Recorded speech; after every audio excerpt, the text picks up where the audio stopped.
اسلام کے مہمان رسول اللہ صلی اللہ علیہ وسلم کو دودھ تحفے میں بھیجا گیا۔ آپ صلی اللہ علیہ وسلم نے فرمایا ابو ہریرہ اہل صفہ کے پاس جاؤ اور انہیں بھی میرے پاس بلا لاؤ۔ ابو ہریرہ رضی اللہ عنہ فرماتے ہیں کہ وَأَهْلُ الصُّفَّةِ أَضْيَافُ الْإِسْلَامِ These people of Suffah were the guests of Islam۔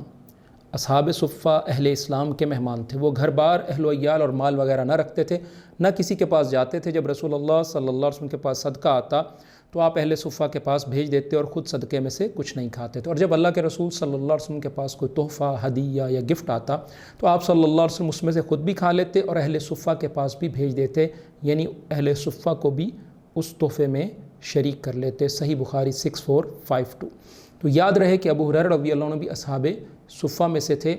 اصحاب صفہ یا اہل صفہ یہ دین سیکھنے والے لوگ تھے۔